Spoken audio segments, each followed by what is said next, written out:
Hey guys, good morning. Welcome back to another vlog. তো প্রত্যেকদিন আমাদের আজকে নতুন একটা ব্লগ নিয়ে এলেন। তো সকাল সকাল বাইরে এলাম আর কি কামে একটু পরে খাই দিয়ে। তো দেখতে থাকো ব্লগ সারাদিনকার ব্লগে মানে যা যা দেখে আর কি সব কিছু দেখতে পারবা, যা যা সামনে পরে ভালো কিছু দেখার চেষ্টা করবো। তো দেখতে থাকো।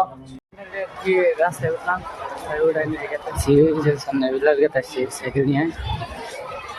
তো দেখতে পাচ্ছ আগে জাম বেজে গেছে গা, তো হয়ে গেছে যার মানে এমনিতে দেরি হয়ে গেছে গা, তার মধ্যে আরো যদি জাম বাজে যায় বেশি করে ফেলতে চলে যাবো। তো যেতে যাচ্ছি জাম না হলে চাপাইছে, দেখতে থাকো। তো গাইস ফাইনালি আর কি 5 বার নিয়ে ঢুকলাম ভিতরে। তো পুরা মানে ভিড় বেজে গেছে গা, পুরা ট্রাফিক বেজে গেছে গা এই সাইডে ওই সাইডে 10 সাইডেই। তো আর কি ঢুকলাম এখন, তো কামের সাথে গেছে মানে দেরি হয়ে গেছে গা। তো দেখতে থাকো মানে সামনে কি হয় না হয়। তো গাইস মানে কামে নিয়ে কাম করবো না কি করবো দিশা হয় না, মানে কাম তো হইতেছে না, কাম দাবিটা তো হইতেছে।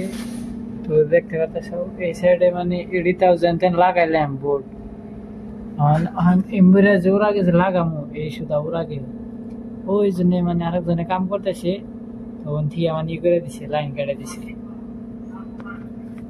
তো ওখানে আর কি করবো মানে দিশা হয় না, বুঝছেন কি এবার তালে করছি। তো এই জন্য যে উপরে চেয়ার ফালাই করেছি, দেখতে পাচ্ছেন লাইটার উপরে চেয়ার ফালাই এনে বইরেছি। তো চ্যানেল আর কি কাম শেষ হলো, তো অনকে দেখি রুমে খুলে। তো দেখতে থাকো অন রুমে যাবো কি করি না করি সব কিছু রুমে নিয়ে খাই পুরা সুন্দর করে মানে ছাদে বইরেছি, ঠান্ডা ঠান্ডা বাতাস লাগতেছে, সেই ভালো লাগতেছে। তো গাইস আজকের ব্লগ এতটুকু। ব্লগটা যদি ভালো লাগে তাহলে অবশ্যই লাইক কমেন্ট শেয়ার করে দিবে, আর চ্যানেলে যদি ফার্স্ট অ্যাটাক করে চ্যানেলটা সাবস্ক্রাইব করে দিবে। Thank you for watching, bye by.